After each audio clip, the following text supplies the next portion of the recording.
Welcome to Heart of the Matter, the programme which is committed to telling you the truth about who must do what and why if the Palestine problem, the cancer at the heart of international affairs, is to be cured before it consumes us all.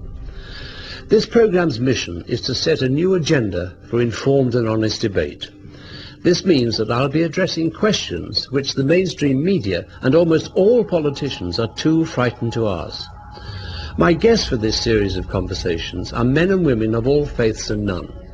They are voices which powerful vested interests would prefer citizens not to hear. Last week in the first programme of this series, viewers were invited to get to know me and how it was that I became aware of the difference between the lies and the truth of history as it relates to the making and sustaining of conflict in and over Palestine. My first guest is an Israeli who now lives in reluctant exile here in the UK. He is Professor Ilan Pappe. He is Israel's leading new or revisionist historian. The terms new and revisionist really mean honest. Like all Israelis, he was brought up, conditioned to believe Zionism's version of the history of the making and sustaining of the Arab-Israeli conflict. It wasn't until he went to England to continue his academic studies that he had access to documentation which enabled him to understand that Zionism's version is a propaganda lie. For his books, his latest is The Ethnic Cleansing of Palestine, and his public speaking, Ilan is respected and admired by many people around the world, with the exception, of course, of supporters of Israel, right or wrong, and Zionists in particular. Ilan, Zionism has named and listed more than 7,000 Israeli Jews it regards as mortal enemies. The list is available on a Zionist website and it's called the SHIT list. SHIT standing for Self-Hating Israeli Traitor. Now you have the distinction, and I suspect the honour, of being at the very top of this list. You are Zionism's Jewish enemy number one. I'd like to start by asking you to explain to me the Zionist mindset that perceives you as a traitor. From Zionism's perspective, what is it exactly that you have betrayed? I think, Alan, that the main betrayal, as far as the Zionist movement is concerned, is that I could have been a prodigy of the movement. I could have been a very effective spokesperson for that movement, being a leading academic, someone who graduated from Oxford, someone who was born in the country, and really represents everything which the country, or the state rather, is proud of. And instead of that, if you want, all these assets are being employed to expose the crimes of Zionism and to tackle Zionist as an unacceptable ideology. You mean you could have become magnificent for them in the selling of their propaganda lies? Absolutely, as some of their leading academics are doing. They're willing to serve as ambassadors and ambassadress for the Zionist cause. So it's not just the particular views which I hold that condemns Zionism for its policies towards the Palestinians that are the heart of this matter, although they are also part of it. But there are many other people who share my view. But I think it is this particular position which I occupy as part of my career and the way my life had progressed that makes it very difficult for them to digest. We'll come to some of the truth of history a little later. I want to look at self-hating. Is a label Zionism pins on its Jewish opponents because it can't accuse them, as it accuses Gentiles, of being anti-Semitic for the blackmail purpose of closing down debate. But what's the logic, twisted though it might be, behind this Zionist concept of the self-hating Jew, which incidentally is a concept described by the Jewish writer Will Self as hideous and reductive? What's the logic? The logic is actually an attempt to create a genealogy of self-hating Jews that goes back to the biblical times. It's almost a religious journey as much as it is an ethnic one. If you read very carefully the more scholarly, allegedly more scholarly works that were written about people like myself, they always begin by drawing a genealogical tree of self-hating Jews. But what does it actually mean? I'll come to that.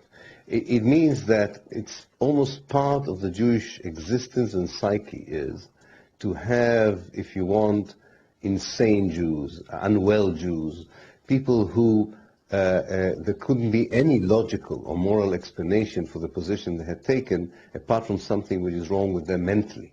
It's kind of a mental illness of a Jew to criticize Judaism. Now, of course, most of the Jews in the world would never regard someone like myself as a self-hating Jew. It is a very particular group of ideological Zionists that would take criticism on Israel's policies as criticism on Judaism.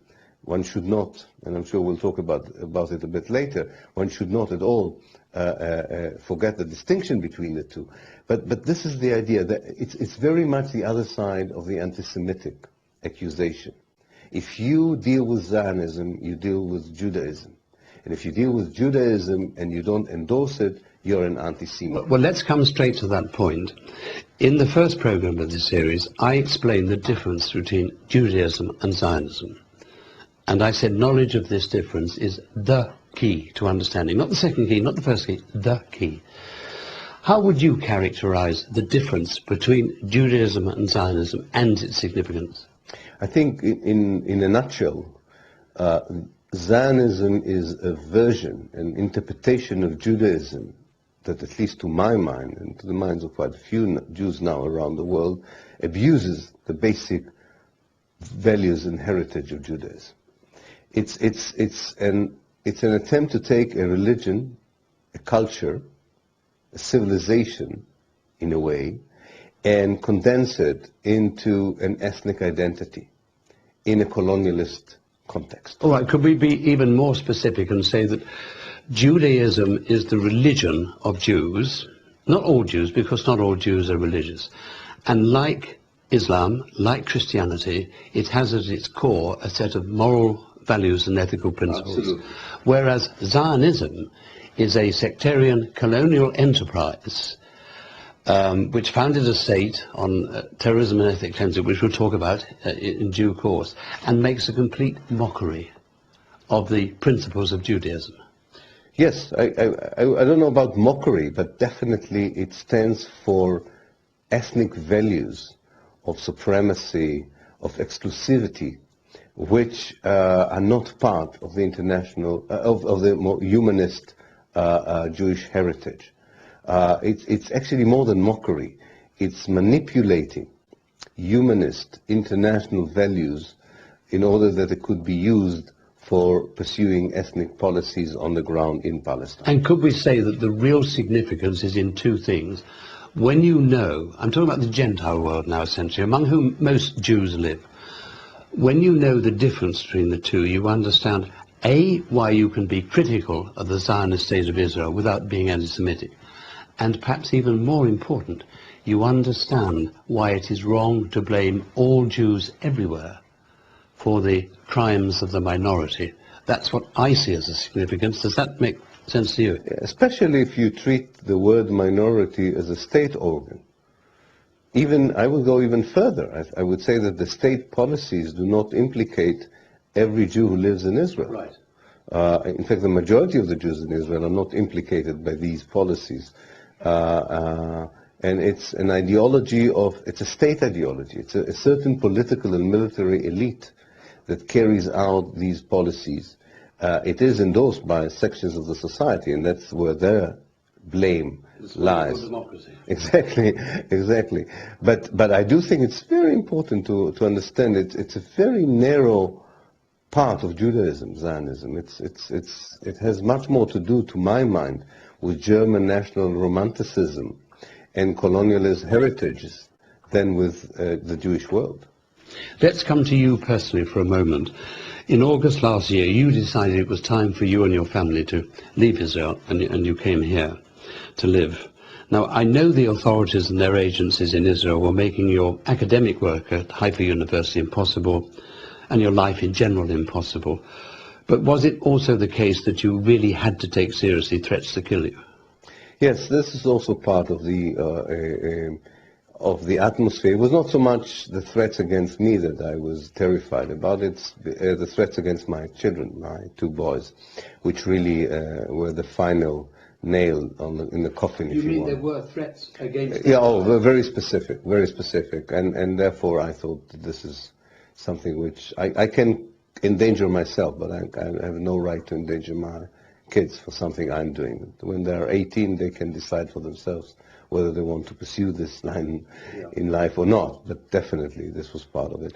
But that by itself was not enough to cause someone to leave. And I still do hope to be in both places, to work from the inside and the outside as much as the circumstances would allow it. But the bottom line point is, your life and all the lives of your children were in danger. Oh yeah, definitely. For opposing Zionism. Of course, everybody who opposes such an hegemonic ideology, I think, runs into trouble. It's true that Palestinians who do it suffer much more than Jews like myself who do it, because then the state has no inhibitions. In our case, it's a bit more complicated. Let's now come to grips with the truth of history as opposed to Zionism's propaganda lies. Now, the State of Israel was created mainly by Zionist terrorism and ethnic cleansing. And in your latest book, this magnificent book, The Ethnic Cleansing of Palestine, you reveal that this crime against the Palestinians did not happen by accident and was completely pre-planned. Now, what's the essence of the true story as you uncovered it from the documented record? I'm asking you to summarize in some minutes some of the guts of your book.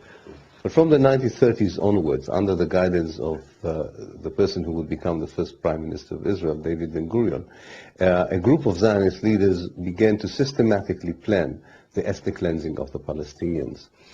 They could not do it in the 1930s because, A, they were not ruling the country. Britain was still responsible for law and order under the mandatory regime.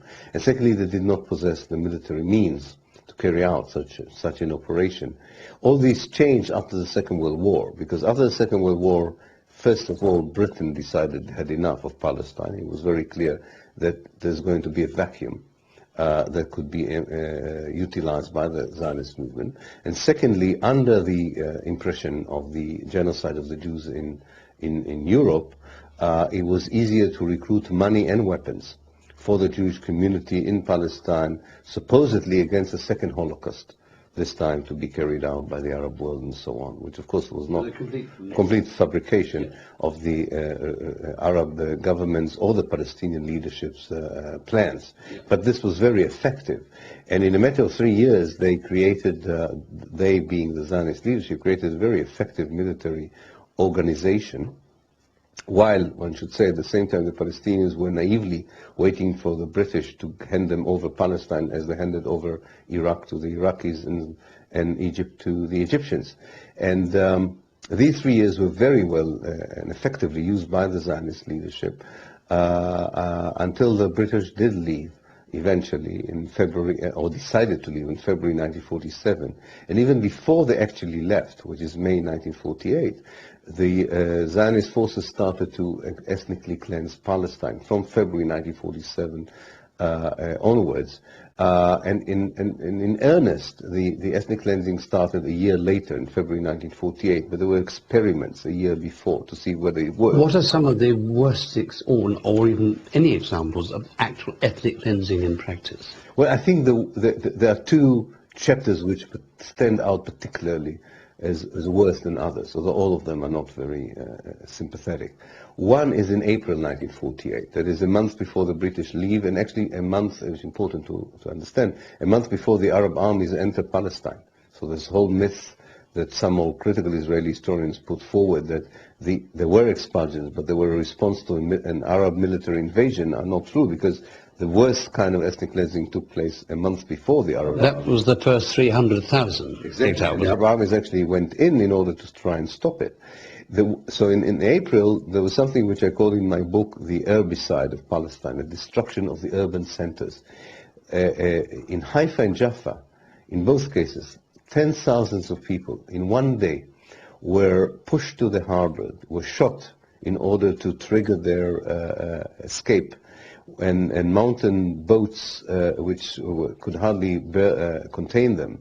And the scenes in these two harbors of whole Arab cities being evicted by Israeli soldiers in one day, as I say, in few hours, under, by the way, the watch of the British soldiers who saw it and did nothing. And all running to a predetermined plan. Absolutely, all according to predetermined plan, is something which, what is probably most surprising than anything else is not so much the silence of the world or the British or so on, but the silence of the same Jews who knew what happened in Europe. Maybe some of them even saw what happened in Europe, and yet had no scruples, no inhibitions in doing almost the same to the Palestinians. The second chapter, which stands out in its cruelty and callousness, is towards the end of the ethnic cleansing operation in October 1948, where the Palestinians in the Upper Galilee already knew what awaits them and therefore put some fight, unlike the other villages. And that triggered the worst kind of atrocities. Raping of women, killing of babies, and a forceful and very barbaric ethnic cleansing took place there. Although, to the credit of the Palestinians, one should say, few of the villages succeeded in even withstanding this assault. And the end result of the ethnic cleansing is 800,000 Palestinians driven from their homes. Ilan, the world is only aware of one great denial, the denial of the Nazi Holocaust in Europe. But of course there is another, the denial of Zionist ethnic cleansing in Palestine. Now, surely, yes, those two crimes against humanity were different in scale. But is not the denial of one as obscene as the denial of the other? Definitely it is, especially because the people who lead the campaign for the denial of the other are the people who claim to represent the first catastrophe. In other words, the people who fight against the Holocaust denial are those who quite often deny the Nakba, the Palestinian catastrophe. And I think that's where the moral absurdity and an ethical position lies. Coming back to the moral absurdity, it just occurred to me, one of our great UK Jewish playwrights, I can't remember which one, in a radio interview once, he was asked to describe what you're talking about. And he made a very simple statement. He said, the child abused becomes the child abuser. In a way, is there Oh, very much so, very much so. There is this victim becoming a victimizer in a very quick process. Although one should say that the people who executed the ethnic cleansing, definitely the people who contemplated it, were not the direct victims of the Holocaust. Right. They were there long before the Holocaust. Yeah. But it is true about some of the people who took part in it, definitely. Right. I'd like now to examine with you the two great propaganda lies which underpin Zionism's version of history since the creation of the State of Israel in 1948. A version of history which the political and media establishments of the Gentile world accept as real history.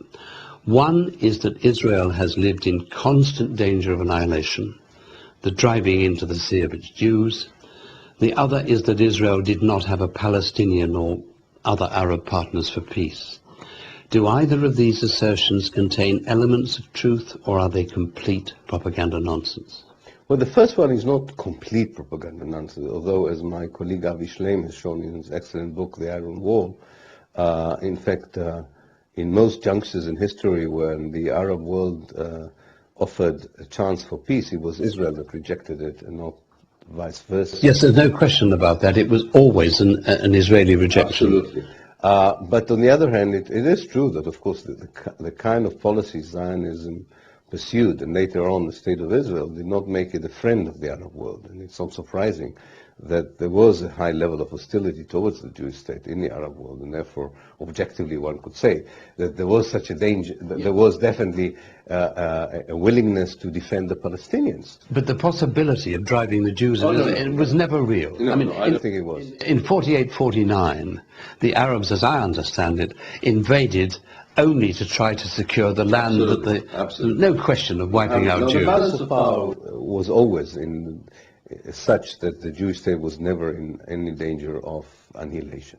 That's for sure. So could we sum up those lies by saying that the conclusion they support is this, that Zionism's assertion that it lived in danger of annihilation was the cover which allowed Israel to get away where it mattered most, in America and Western Europe, with presenting its aggression as self-defense and itself as the victim, when actually it is the oppressor? Yeah, but I would add to this that it was a manipulation of a fear that is inherent to the group of Jews who came to Palestine. And you cannot forcefully represent what you have just talked about without a high degree of fear among the people that you control. Yeah. And it is this fear that I stress, because it's combating this fear would be part of the reconciliation process. It's not just a matter of saving the Palestinians, but if you want to create any chance for peace, one has to understand how this fear was manipulated deliberately and nurtured by the political elite. Yeah. Now, Western politicians and diplomats and mainstream media people are still clinging to the idea of a two-state solution. I think, as you do, that it's dead and been dead for a long time. But I have a particular reason. And it goes back to a private conversation I had with Shimon Peres in 1980, when he was the leader of Israel's main Labour opposition, hoping to replace Begin as Prime Minister. He said to me that in 1980, it's already too late for peace on any terms Arafat can accept. And I asked him why, and Peres said, quote, "Every day that passes sees new bricks on new settlements. Begin knows exactly what he's doing. He is stuffing the West Bank with settlers to create the conditions for a Jewish civil war. He knows that no Israeli Prime Minister is going down in history as the one who gave the order to the Jewish army to shoot Jews to get them out of the West Bank." He paused and he said, "I'm not." My point is this, and you've already touched upon it.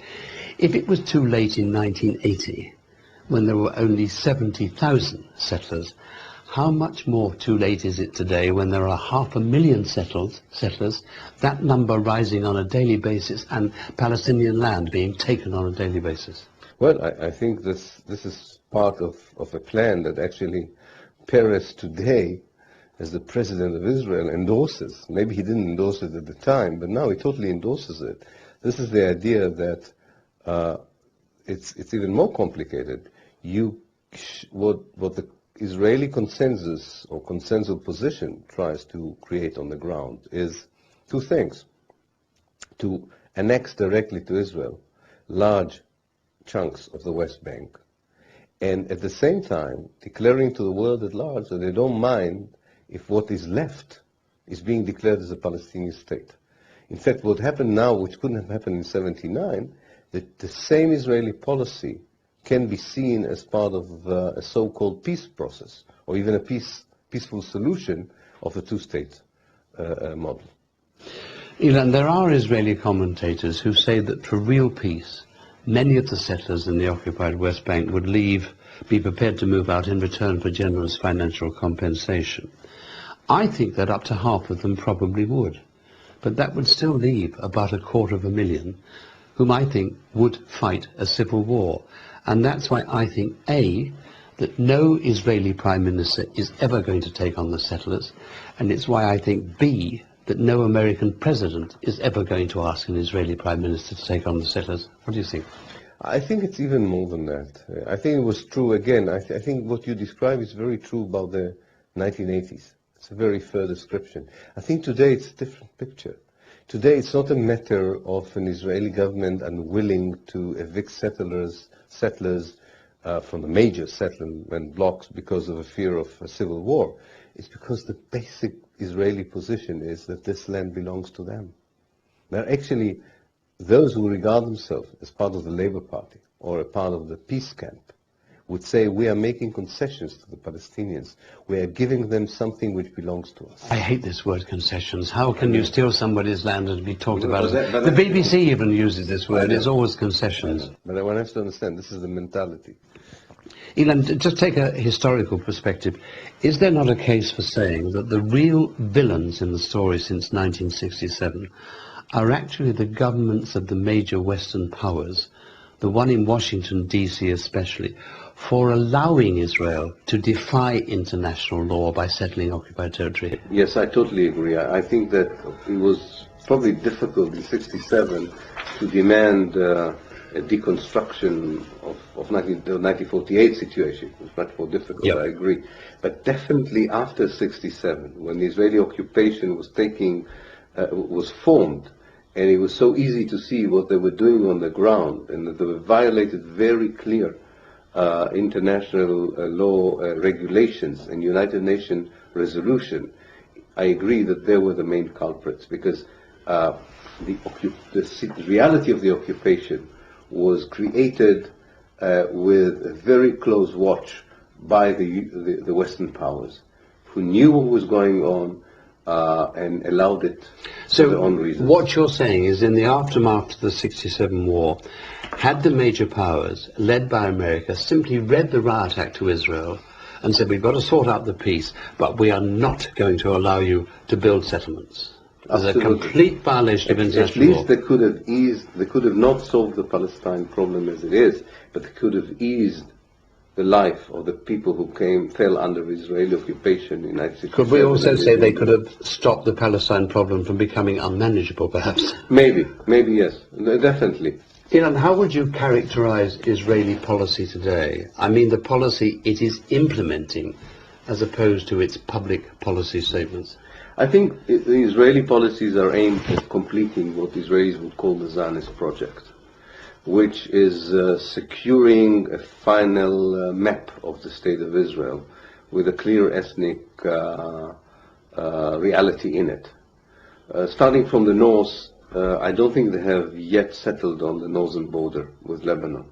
I think they're still hoping to get the Litani River. To the Litani. To the Litani River. They don't know exactly how to do it. Whereas I think that in the Golan Heights, they are willing to have some sort of a territorial compromise with the Syrians.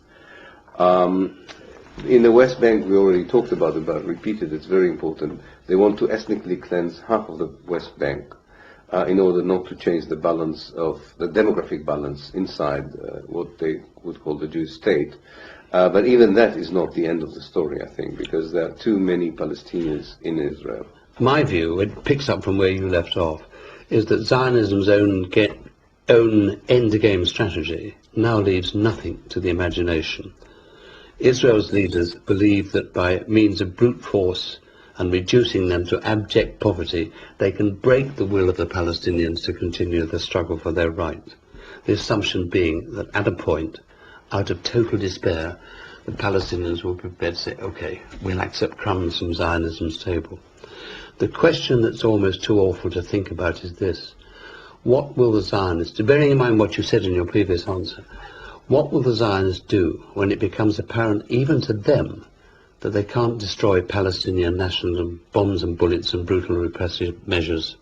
My guess is that they, the Zionists, will go for a final round of ethnic cleansing to drive the Palestinians off the West Bank into Jordan and beyond. That, I fear, will be Zionism's final solution to the Palestine problem. And if it happens, the West Bank will be turned red with blood, mostly Palestinian blood. And if there be any honest reporters, they would describe it as a Zionist Holocaust. Ilan, do you think that's too pessimistic a view of a possible future if a Zionist-dictated course is followed? I think it has ingredients of what I think will happen. I think what would happen is only in part. I don't think the Zionist movement, let's call it the State of Israel, the State of Israel doesn't need the kind of scenario that you describe. I think what it needs is two clear situations in the West Bank.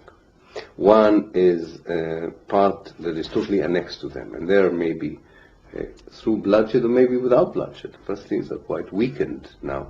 They would get a free ride in a way to nobody stopping them to annex these areas to Israel and ethnically cleanse the Palestinians who live there.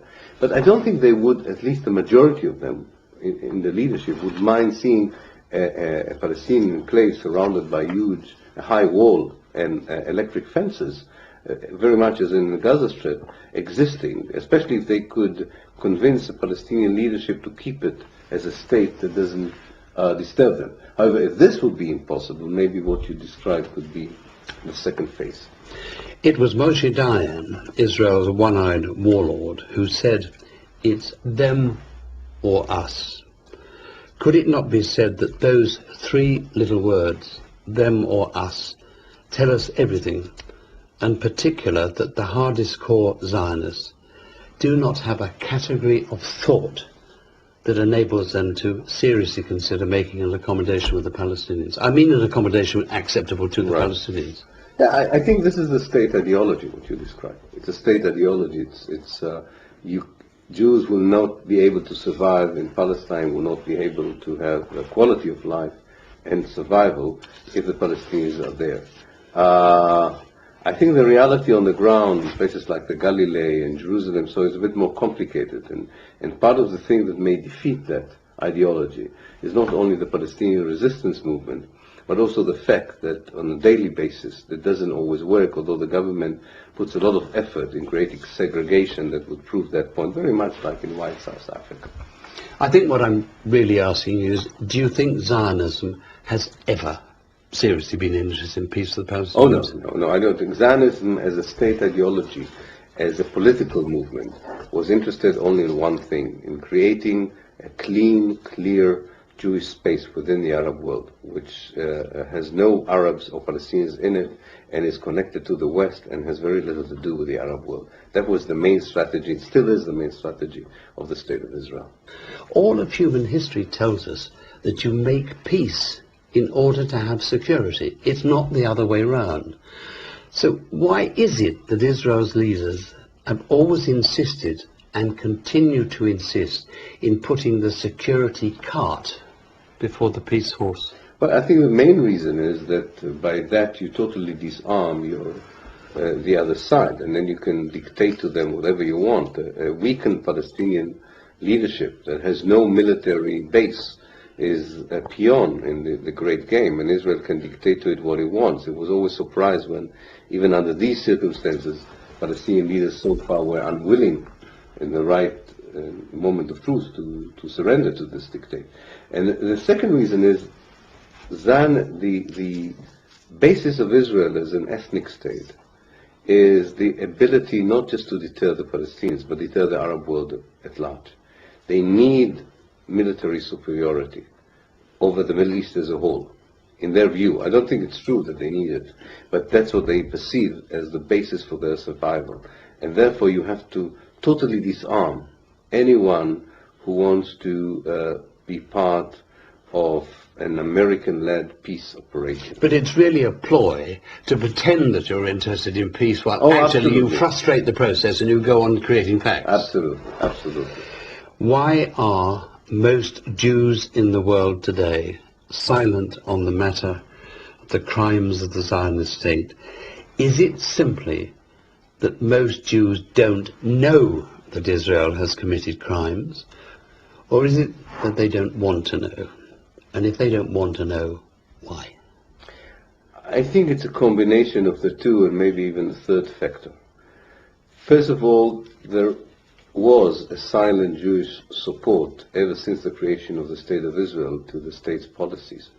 So if you begin to acknowledge that what was done was wrong, you acknowledge that you played a role in it, whether you were a citizen of the state or you weren't.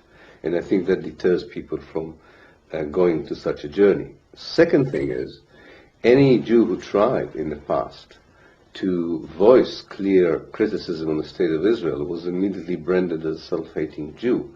And thirdly, I think some of the Jews don't know, because newspapers such as the Jewish Chronicles or the Jerusalem Post are their only source of information, and through these kinds of media, you get a very rosy picture and a very twisted picture of what Israel is doing. I believe the key to peace or not is in the hands mainly of the Jews of the world, and Jewish Americans especially. I also know that the sleeping giant of classical anti-Semitism is coming alive again in the Western world, and that a prime cause of this is the Zionist state's behavior. I can therefore see a future scenario in which all Jews are blamed for the crimes of the few, with the possibility of that happens of another great turning against the Jews. Holocaust 2 for shorthand terminology. So it's my view that the Jews of the world have a vested interest in speaking out to protect themselves by saying, in effect, Zionism does not speak for us, and we are not complicit in its crimes. Now those are my thoughts, the thoughts of a concerned and caring Gentile. They will probably have no impact on Jews because I'm a Gentile. But you're not only Jewish, you're an Israeli Jew. What are your thoughts on that subject? I think it's part of the reality. And let me start with what I agree. I do agree that the Jews in general in the world, and the American Jews in particular, can play a very significant and crucial role in changing the reality on the ground. And I do agree also that the present policies of Israel and the present American support for Israel is going to end in a catastrophe for which the Jews in America will be blamed, and therefore anti-Semitism would come and rise again. And therefore, you're right that they have a vested interest in doing that. I also think that the American support for Israel is a bit more complicated than that. I think there is a Christian element, very strong Christian Zionist element, that has very little to do with the Jews.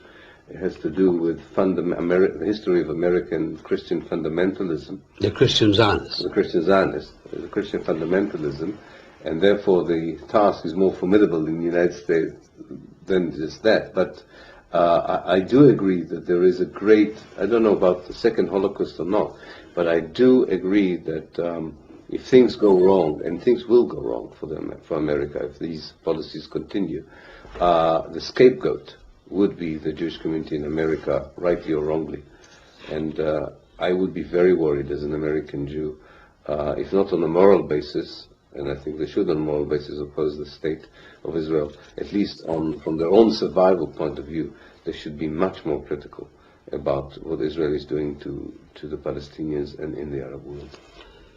Because of their history of persecution, which climaxed with the obscenity of the Nazi Holocaust, Jews, most Jews, have been conditioned by Zionism to believe that they can never again trust Gentiles, and that a day might come when they will be persecuted again and will have need of Israel, perhaps as a refuge of last resort. Now, that way of thinking being so, if it is so, it follows, or so it seems to me, that the only way of ending the silence of the Jews is by assisting them to understand that the anti-Semitism which could threaten them is being provoked by the Zionist state's behavior and American support for it. Is that analysis, albeit a Gentile analysis, that strikes chords with you? Yes, it does. I think there's a lot in it. The suspicion, as they put it in Israel, the world is against us, we cannot trust anyone, we can only trust ourselves, and so on, is very strongly embedded in the Israeli psyche. And definitely one way of unpacking it is by trying to show that the very demon that they're afraid of is the demon that they themselves help to nurture. But again, I think that situations of these kinds are more complex. In other words, I think you need not just to convince them that they are responsible for increasing anti-Semitism, but that they really complicate unnecessarily and endanger unnecessarily the relationship between the West and the Arab world and the Muslim world. And this is a negative role that they will play, and the world will probably not forgive them for playing. Now, in the preface to Volume 2 of my book, there is an explicit message from me to the media and publishing executives and politicians. I say to them, you are dangerously wrong to believe that by being complicit in Zionism's suppression of the truth, you are serving the Jewish interest best than your own. What I say to them is, by not coming to grips with the truth of history, and in particular what we've discussed, the difference between Judaism and Zionism, you are helping to set up all Jews to be blamed. Now that's a very serious charge for me to make. Do you think there's substance to it? There is substance to it. As there is substance to saying that the policies I think it stems from the fact that the policies of Israel are a very important factor in the re-emergence of anti-Semitism, or the new anti-Semitism, as it is called, or the old anti-Semitism reincarnated. And therefore, any one or any important body that allows these policies to continue, doesn't criticize them or even endorses them, is culpable of creating that kind of reality we're talking about. Right. Now the one state, Ilan. It's, of course, one thing to talk about the need for one state, and even to make the case convincingly for it, as being the only real hope for justice and lasting peace. But how can it come about when nuclear-armed gut Zionists in Greater Israel and their awesomely powerful lobby in America are absolutely opposed to it? Well, I think it doesn't start with the one-state solution. It starts with the fact that if we will say to ourselves as peace activists, or more conscientious persons, that because of the Israeli nuclear power and the unlimited support Israel gets from the United States, we can do nothing. It means that the scenarios we were talking about, or the destruction of Palestine, would be implemented. So it's not important whether the Israelis and the Americans reject the one-state solution. The important thing is that unopposed, the destruction of Palestine will become a reality. And it's a big question whether the civil society in the West, the civil society around the world, concerned governments, conscientious Israelis, and the resistance movement of the Palestinians can face this coalition and create a different reality of reconciliation and peace for everyone who lives there, instead of this scenario where one group of people excludes and exterminates, in a way, the other group of people. And therefore it's not just the one-state solution that is at stake here. It's the future of the Palestinians as people, as human beings, is at stake. But it's also the future of the Jews who live in the region. Absolutely. I mean, I agree. Iran's president has been quoted as saying he wants to wipe Israel off the map. He said nothing like that. I think we both know that. We both know what he actually said. But the point is, yes, a one-state solution means the end of Zionism. It means the de-Zionization of Palestine. Absolutely. But it does not harm the Jews who currently live there. All those who want to stay become citizens with complete, full, equal rights with the Palestinians. I mean, if enough Jews of the world understood this concept, do you think it could gain traction? Yes, and I think this is the core of the issue of the one state. The core of the issue of the one state, that it would replace a racist state. It will replace an apartheid state with a shared democracy, with a state for all its citizens. This is the idea. But I would add something else. It will replace a Zionist state. It will create a state which will be far more Jewish than the Zionist state, because the Zionist state is not a Jewish state. Everything that the Zionist state was doing abuses all the very principles and yes. values of Judaism. Yeah. Therefore, this is a very important issue. I have written, and often say on public platforms, that I believe the Jews, generally speaking, are the intellectual elite of the Western civilization, and that, generally speaking, the Palestinians are the intellectual elite of the Arab world. It follows, or so it seems to me, that what these two peoples could do together in peace and partnership is the stuff that real dreams are made of. They could change the region for the better, and by doing that give new hope and inspiration to the whole world. Am I only dreaming? No, I think you're absolutely right. I don't know if they are the intellectual elites or not, but definitely a synergic power of these two people could have created in the land of Palestine wonderful things. What you are also, I think, implying is how close they are and how similar they are. And this similarity is something that could easily fortify the idea of a one-state solution, I think, that I'm believing in. And I do think that if you salvage the whole issue from the political elites in Israel, in America, and in the West, and you allow the basic human energy to flow, the ordinary decency of people. Yeah, exactly. I think you will see that this is a soluble problem and not one that has to endanger the stability of the world at large. In my book, I say to readers that there were times in the writing of it when I wanted to cry out with the pain of knowing how much Israel's leaders have deceived the Jews of Israel and the Jews of the world. Now, if this Gentile can truly feel that pain, and he does, how much worse is it for you, an Israeli Jew?